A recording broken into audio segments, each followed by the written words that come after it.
Listen to the people. Listen to humanity. Listen to the Parrot. Parrot TV.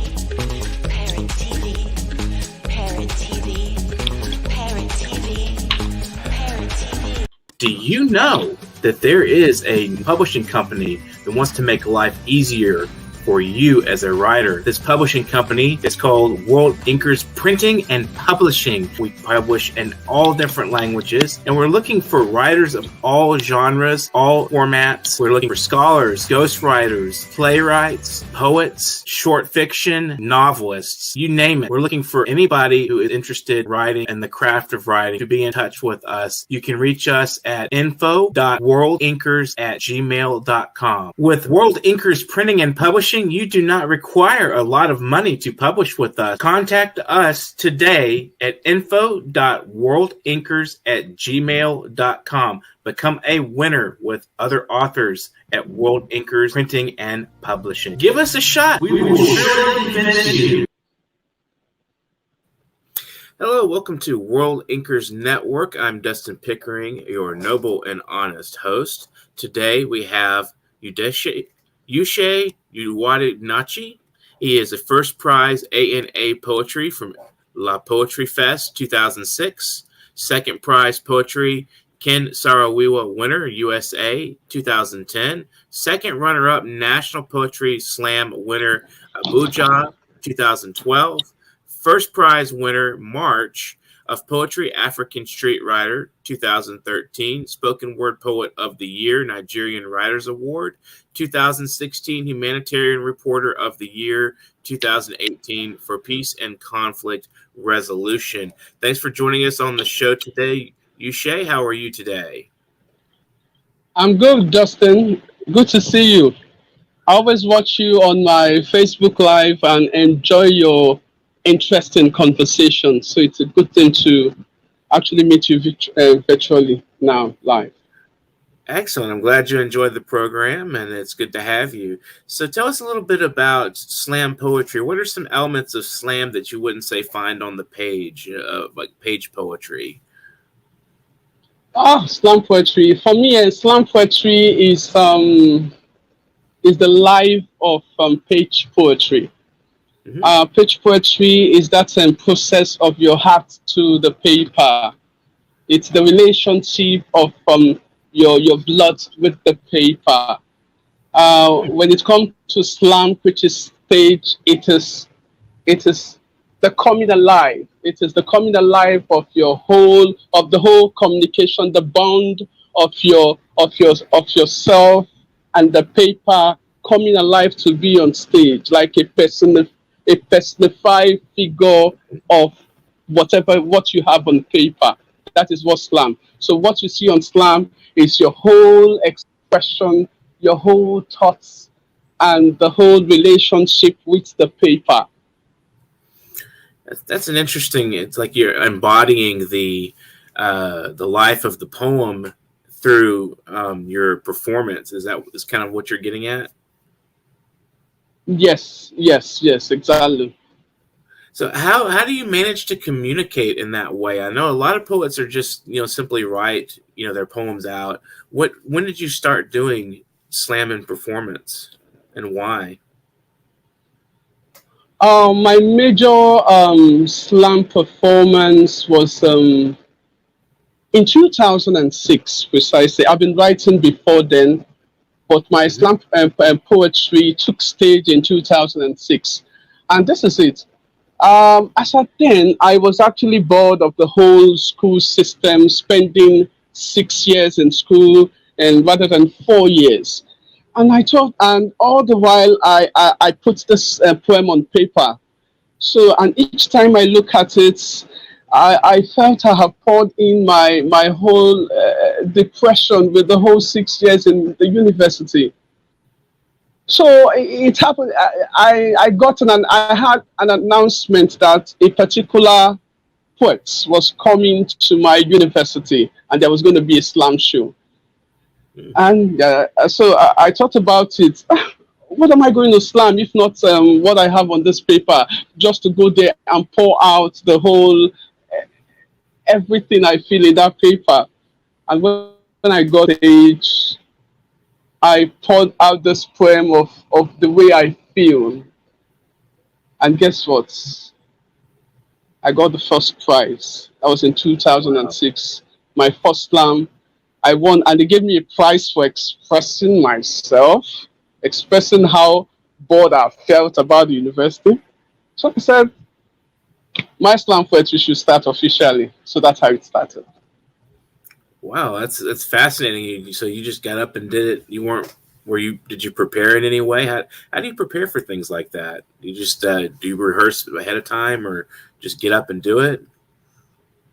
Okay, this is how I write my poems. Every poems I put on paper are, uh, are my conversation with myself. So if they are conversation with myself, there's tendency of me to talk to myself, to talk those poems to myself. And that's why when people see me, when I write my poem and I talk to myself, and they think I'm not okay. So that's what I do. In the process of talking it, when I get on stage, it becomes part of me. And even if I try to remember a line, it comes. I may need to go back to the paper to see some cues, but it comes exactly the way I had actually talked to myself oftentimes. Hmm. It's very natural then. It's so you don't have any sort of like, you don't sit down and decide what kind of motions you're going to go through or what sort of intonation you're going to use. You just get up and do it naturally, like you're like you're speaking. Not really that. Before I get up to do it, I would have done it several times to myself. It's Okay. like expressing a my love, my love commitment to my woman. I would have told her several times, I love you beyond what the world can ever comprehend. Honey, I mean I love you more than the entire world coming together in a conference can think.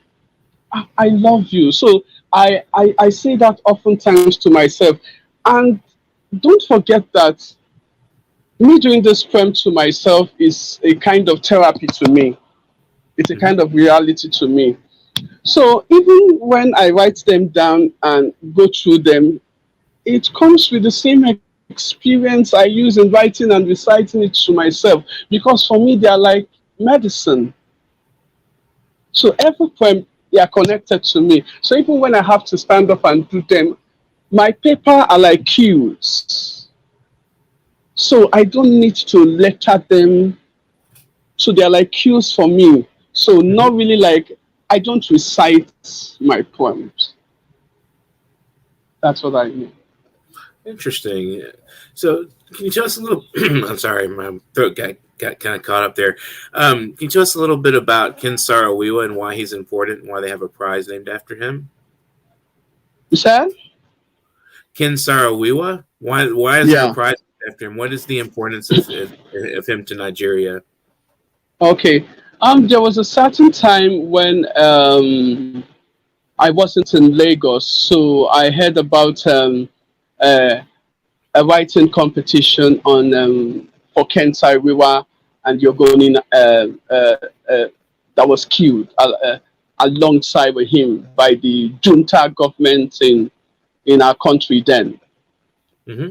When I heard the news, I remember the particular time it happened and how much, how much Ken Saro-Wiwa fought for his community. In fact, for the country as a whole, because eventually the interest Ken Saro-Wiwa was fighting for in his community was for the general country. Each part of the country is facing one peculiar problem or the other. And when I heard about it, I felt this is a time to give my own share of the whole feeling of what the junta, the injustice that the junta government did to Ken Saro-Wiwa and the rest of the Ogoni activists. Hmm. So it was my own expression that Ken Saro-Wiwa that was killed today, the new generations are going to keep fighting and fighting for the same cause. Why? because he is fighting a just cause which even the current generation are suffering, are facing today. Absolutely. We have a lot of freedom fighters out there that need to be recognized. So what is the Nigerian poetry circle like? You know, is it is it lively? Are there a lot of great poets that you admire, you run across?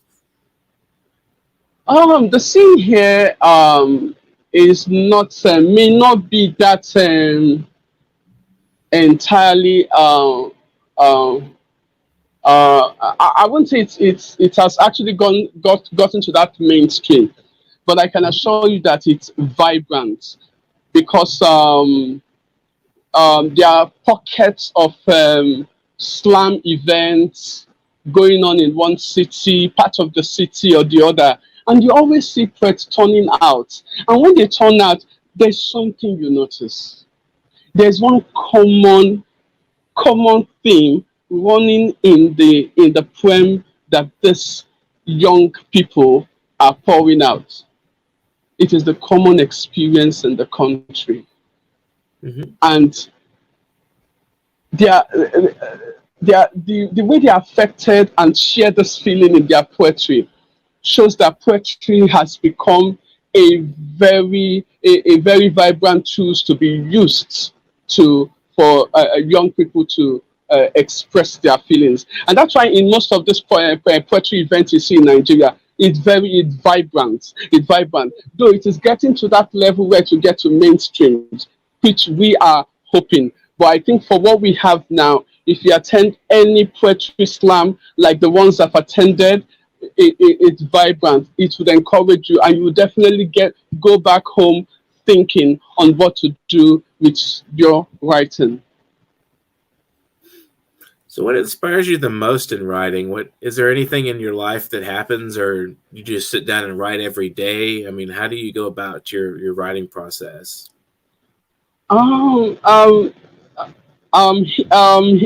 In my part of the world, you don't just sit down and write poetry, but the situation around you see every day turns you into a poem, a continuous poem. The situation of power, which is terrible.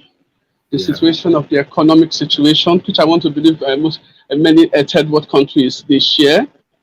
The situation of insecurity. It turns you into a poem that you find yourself writing even when you don't want to write to, even when you are even when you're working, you're doing your 12 hours job, even when you're on your decks, you find yourself writing that line. I had some poems that I had sometimes when I need to do some urgent work in my office, and I find myself turning the particular work into a poem. And eventually it gets more recognition than even the format. I'm a producer in a radio station. So what I do with feature, which is a particular kind of program format, is that I bring poetry into feature writing. Poetry in such a way that I, the writer, can bring in my emotion as related to the emotions that many people feel into my feature writing. And at the end of the day, I realize that people connect more into it. So you don't just sit down and write, but the situation forces you to keep writing and writing this poem. So you've also been a journalist. Do you find that there's anything in common that writing poetry and writing articles for for journalism? Is there anything in common that they share in the writing style? Yes, they do that. Journalism is about reporting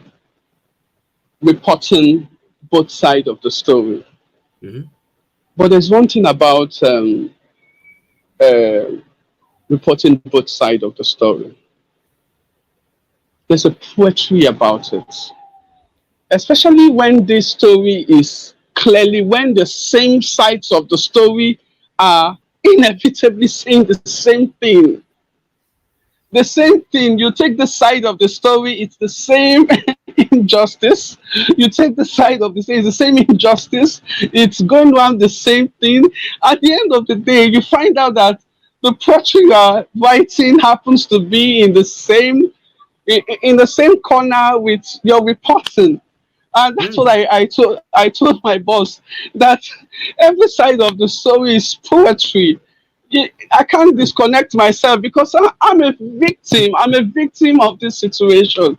So how do I keep my poetry in my suitcase and write outside myself? I don't know. There's a big connection between poetry and journalism. That's interesting. I ask that sometimes, and I find that you get different responses. It's quite fascinating the way you mentioned that. Sorry, I had a call. Yeah, I think there's definitely some commonalities. I mean, and I love the way you kind of say you can't really separate yourself from poetry. You know, it's like it's inseparable from your being. I mean, it's something that's really powerful that just gets incorporated into your entire frame. I mean, it's amazing. So when did you start writing and why? Do you remember that? Or like, you know, was there something that happened, or was there a moment in your life where you thought, I need to just sit down and jot my thoughts out here? Okay, I started writing in my teenage days before I got into the university. I grew up in a ghetto area, one of the most popular slum in Africa. It is called Ajegule. And Ajegule tends to be blessed, in my own opinion, with lots of poetry. Poetry of the struggle of life, poetry of very local politics, poetry of economic contradictions. So I grew up to be a child, a teenage that was really sensitive about these situations. And I happen to be somebody who doesn't, I wouldn't say an introvert, who doesn't talk much, who keep much more to himself. So I don't mix up with friends as much as that. So poetry then tends to be my company to really talk to myself about this thing. Why is there so much poverty? Why can't we have light, power? Why do they have to? Why does this? Why do they need to steal from this person? Why is the world like this? Is it possible for it to get better? So when I started asking those questions in my teenage days until I got into the university, so that was when I realized that it was becoming poetry. Especially, I now started reading from older poets like Niyi Oshundare and A.J. Dagatola, poets like that. And that was when I realized that most of what I was putting together were, because they were concise, they were precise, they were like visions of what was going on in my community. So when I read from them, I met them in person, I got to realize that what I was doing was poetry. And since then, I started working on my poetry for better format on the page of paper, to the point on where I groom them better for stage performance. Interesting. So do you have any favorite poets you enjoy reading the most? There's this poem I did, which is a satire to the government. Mm-hmm. But interesting things that people keep thinking it's one of my amazing love poem. Yes, it's an amazing love poem, but it's actually my satire, a satire to the government. So this poem is okay. Let me give you some ground information about this poem. Mm-hmm. I wrote this poem at a time when power even till now, we still have the situation. We hardly have, lights. We hardly have power. And I happen to date my girlfriend was fair skinned. So because she was fair skinned, anytime she comes, and as usual, I don't have power. Her skin, the color of her skin, fills my room with enough lights. Mm-hmm. And this is what I wrote. I have never seen the beauty of your smile in the face of any woman. Because anytime you open your mouth and smile, the sun refuses to fade for fear that your bright shining teeth may take over daylight. And whenever you blink your eyes is a mockery of the powers we never have. And no wonder my landlord doesn't bring me NEPA bills. Why? Because you are my inverter, my prepaid meter. You are my solar. Please come and replace the Minister of Power in my country. So that's just a short version of the poem. And another poem I did was a reflection of someone's experience in the prison during the time of the police. Okay, so, and it goes like this. I have seen the four walls coated with gory handprints of criminals and suspects, with a kind of inscripting awkwardness pleading for a public presentation. I stared at slogans and they were screaming, "We die innocent. I was here, and so what? Are you the president? Then go fire me now today. Save us." My head tears my eyes and the graffiti spalls ceaselessly. My head smolders as ravaging odor of rain and shooters me to worship at the walls of unending scars with my own crazed sweat. Hell itself. Hell itself. It is the black bowl split into a black hole, blood for the unborn convict, guilty of life only because we want him to survive. Raging flames at night, beaming red in flight, yellow coal for ice, police for the burning of our already hot hearts. Police pull of forth leaves of crimes. They catch and lock our lives in the blood and black hole of a cell. And so the world persists the right and cry of the dead, of those to be in prison today, to be in prison tomorrow. But remember, today, tomorrow no more. If I die today, I will die no more. So those are my favorite two poems. Excellent. We'll take a brief break and we'll be right back. Listen to Guns Away by K-Born. World Inkers Monthly magazine is a fine source for your literary interests. It's an all-source magazine with poetry, prose, and essays and articles, as well as interviews. It's all full-color art and photography from a variety of voices and artists. You will find this magazine entertaining. This is an all-purpose readership, and we are looking for new voices. This sleek, full-color edition of World Inkers Monthly magazine will be something pleasant for your eyes as well as for your mind.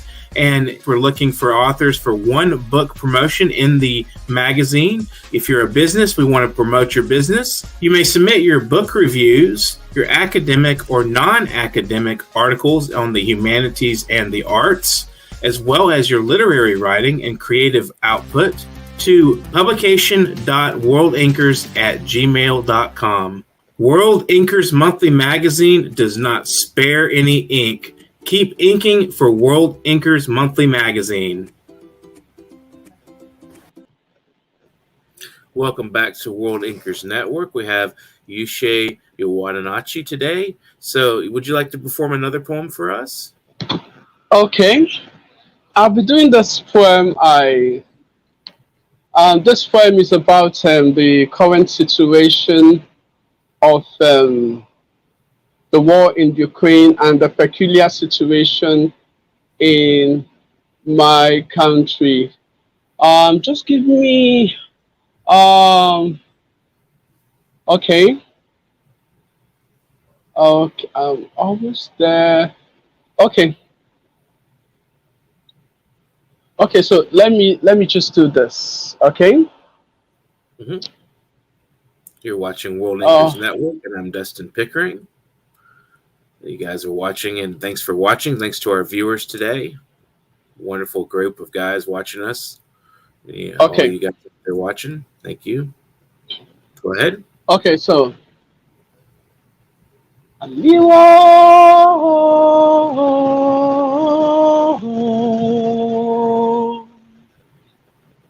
how do I pledge this love?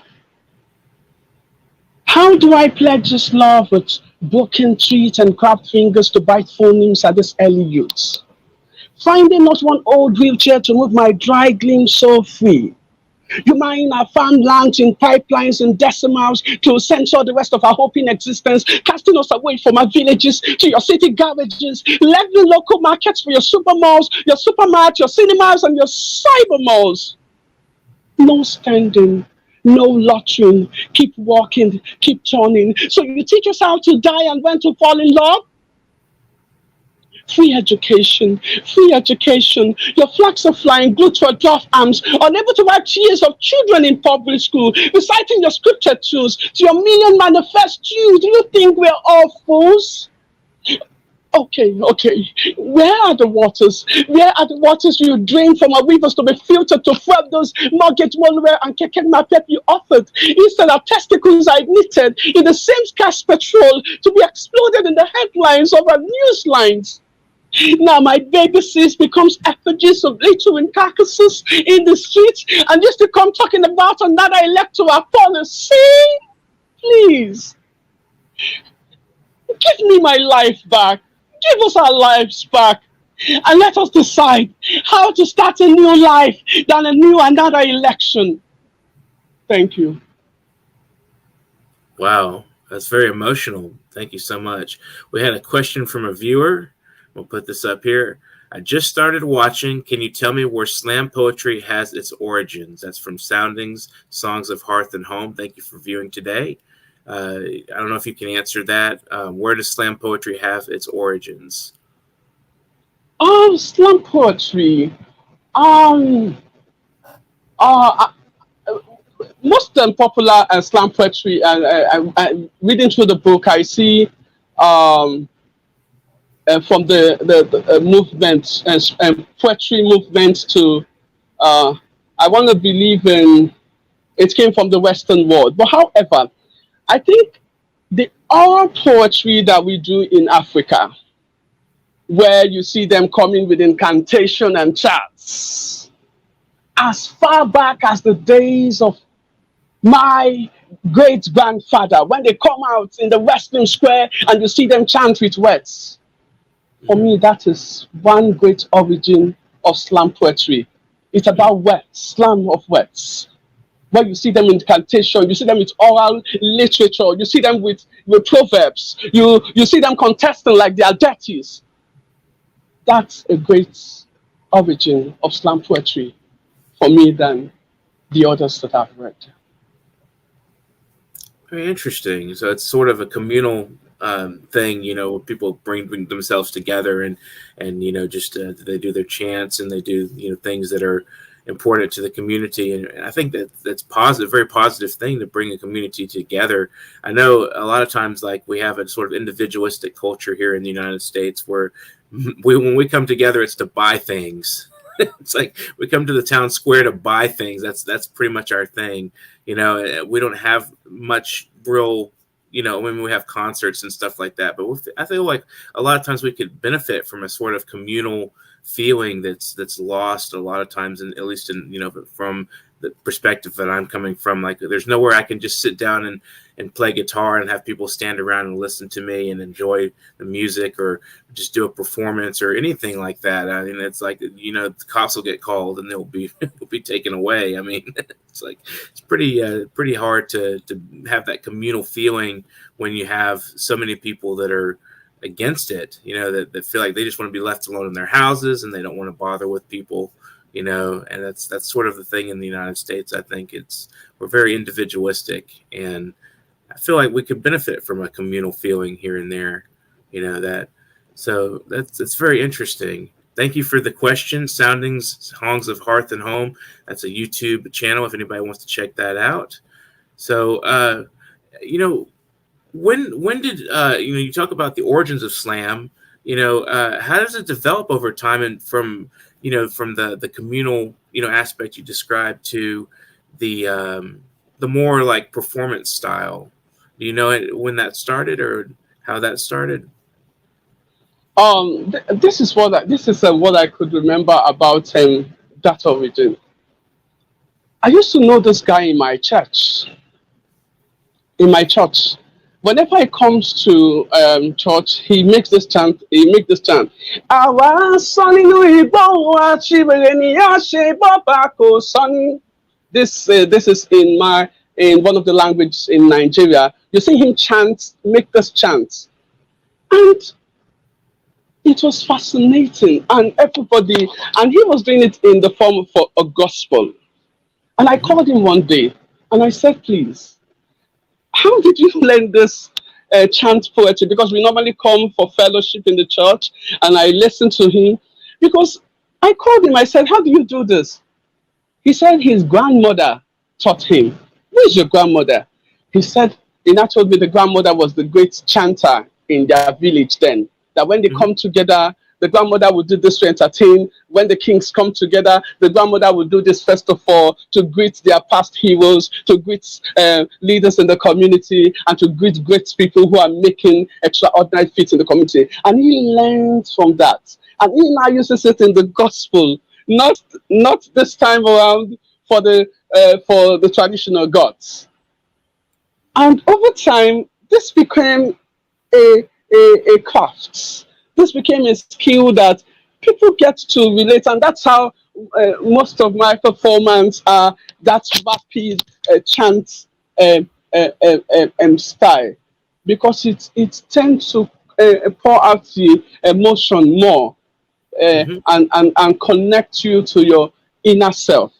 So that's how I can remember that such source. And when I asked other people, they said that connection, that particular source is very strong. And that's why you find in many parts of our society, you find most of them using that elevated style of performance, which you find in those local village chanters.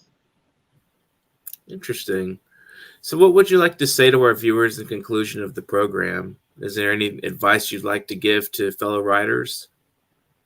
For me, I think the first thing I need to say to the inkers who are always here to follow up in interesting guest lists and information being put out every day is, I think one of the first thing is to be very close to your innermost person feelings. Because the problem of the world is that there has been this gap. There has been this dislocation between what they feel and their inner person. So because of this dislocation, there's a lot of cover up. There's a lot of things to. So connect to your inner self. And when you connect to your inner self, find your paper. When you find your paper, pour it exactly how it is before you talk about correct formats. Mm-hmm. So when you pour it on paper, pour it exactly how it is. Then later you can think of how to edit it. But the most important thing, be very close to your emotion. Don't kill that humanity. Don't let anything, any situation come in between. Keep getting closer to it. It is the shortest cut to being a very good writer. Every other thing comes afterwards.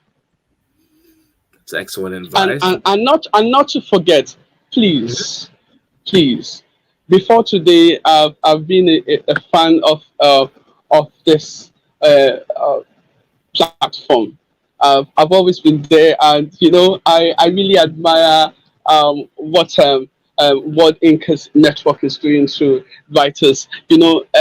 Giving them a voice, letting people know about what literature and the world, the connection, telling Mhm. them a lot strong information that they need to know while trying to write on paper or perform on any stage. So I want to encourage you to keep staying here, staying tuned to this channel. Thank you. Thank you so much for that.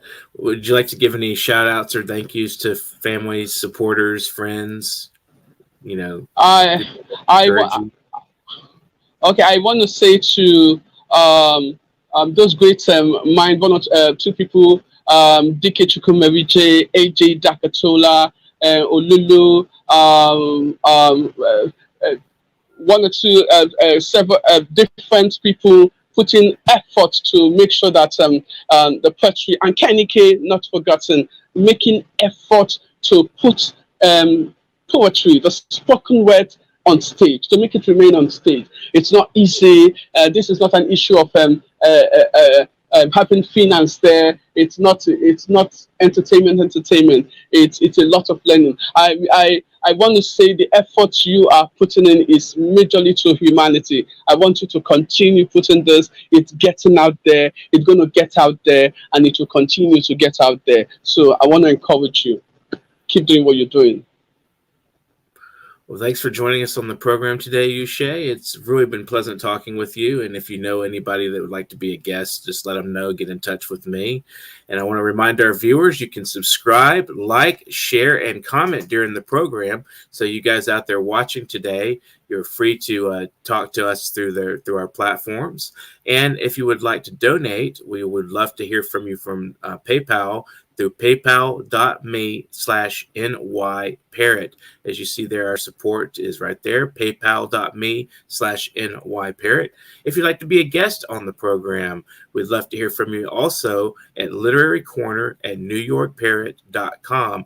You can get in touch with me, Dustin Pickering, and send a bio, a headshot, and a couple of sample works. It doesn't matter what you're writing or what your artistic output is. We'd love to talk with you. If you're a painter, if you're writing memoirs, if you're writing biographies, if you're writing academic writing, if you're doing any kind of writing you're doing, we'd love to talk with you. So be in touch with us. We want to get some extra people in here. We've done a lot of poetry, but we'd also like to hear from people who are writing prose, academic style, artists, painters, musicians, anybody that's doing artistic work and creative work. We are here for your creative mind. So please be in touch with me, Dustin Pickering, at literarycorner@newyorkparrot.com. And remember, today is a great day to sit down and write. It's a nice, calm day here, at least in Houston, Texas, where I'm at. So it's a wonderful place for you to start reading and start writing. And thanks for joining us today, Uche. And World Inkers Network is proud to sponsor a monthly magazine. We're going to get our magazine out for the March edition, special women's dedication to socioeconomic and cultural status of women and the importance of women in the world. So keep a lookout for that. It's coming out soon. And if you haven't started writing today, get to writing. Thank you, World Inkers Network. Strolling. As I go outdoors, nature beckons to take a stroll in the yard, the garden, then through the mind. Stepping into the world of nature fills the voids of empty spaces left by loneliness, turmoil, stress, grief, and sadness as the tears slowly roll down. There are times when taking a walk into and through nature paths opens the mind. The outdoors, filled with the wonderland of beauty, immediately gives joy and happiness and takes the mind into a relaxing zone. A